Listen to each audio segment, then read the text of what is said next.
The story today is The Three Little Pigs by James Marshall. You probably know this fairy tale. The Three Little Pigs.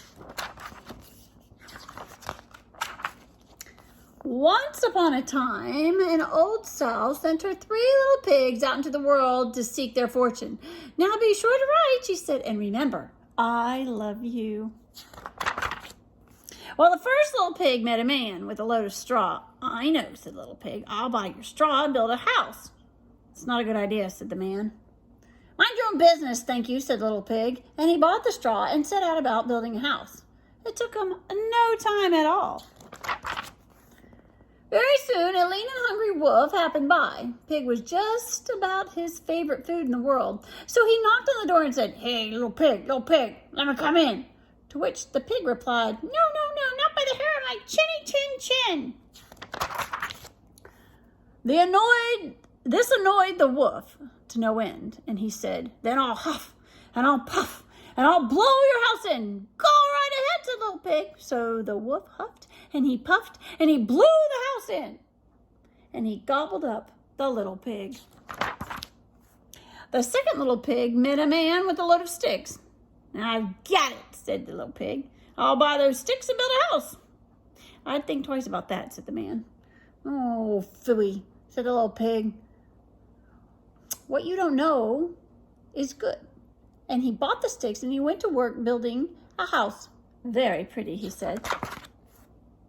No sooner had the little pig settled into his pretty house than a wolf happened by.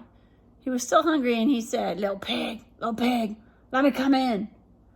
To which the little pig replied, No, not by the hair of my chinny chin. So the wolf didn't care for that at all. He said, I'll huff and I'll puff and I'll blow your house in. Ha ha, said the little pig. So the wolf huffed and he puffed and he blew the house in. And he gobbled up the little pig. Now the third little pig met a man with a load of bricks. These bricks will make a fine and sturdy house, said the man. Capital ideas, good fellow, said the little pig. So he bought the bricks and he set about building a house. It took him quite a bit of time, but it was well worth it. Nice and solid, said the little pig. Nice and solid. But no sooner the little pig moved in than he noticed the wolf loitering about, hanging out. And the wolf, who was still hungry, said, Little pig, let me come in. To which little pig said, No, not by there, my chinny chin. Well, the wolf had heard that before, and he said, Well, then I'll huff and I'll puff and I'll blow your house in. Oh, don't do that, said the little pig. But the wolf huffed and he puffed, and he huffed and he puffed and he huffed and he puffed until he was quite blue in the face, and the house stood firm. Well, I'll try another approach, said the wolf. And so he put on his most dazzling smile. Little pig, I was only teasing.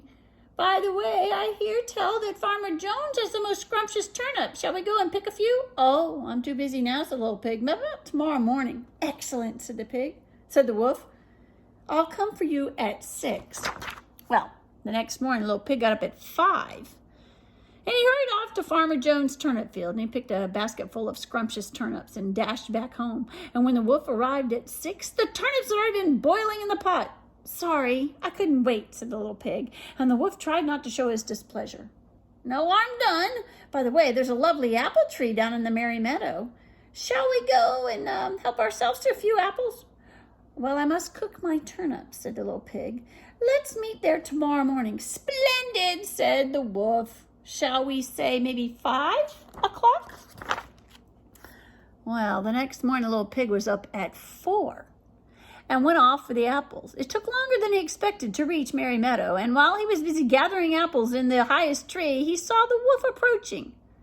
Do try one of these, he called down, throwing an apple as far as he could, and when the wolf chased after the apple, the little pig shimmied down the tree and made it home safely. The next day, the wolf came again. Really, he was quite put out now. There's a fair today at Hog Hill, he said. Would you care to go? Why don't you meet me there, said the pig. Would 3 o'clock suit you? Oh, colossal, said the wolf. 3 it is. Just to make sure, the wolf would show up at 2. Well, at 1 in the afternoon, the little pig went to the fair and had a fine time. So fine that he lost track of the hour, and suddenly, out of the corner of his eye, he saw the wolf coming up the hill. Without a minute to spare, the little pig jumped inside an empty butter churn and rolled down the hill towards the wolf. Well, the wolf was so scared that he ran all the way home. That evening, the wolf went to the little pig's house and told him how frightened he had been by a great round thing that came down the hill. Frightened you, did I? Said the little pig. That great round thing of butter churn? It was me inside. Well, this was simply too much for the wolf to stand. Been nice long enough. I'm going to eat you right now. And he climbed up into the roof. And when the little pig saw this, he put a big iron pot into the fireplace and quickly started a fire. Here I come, said the wolf. Dinner time. You can say that again, said the little pig, and he cooked the mean old wolf, and he gobbled him up. The end. So there's 3 kinds of houses: straw, stick, and bricks.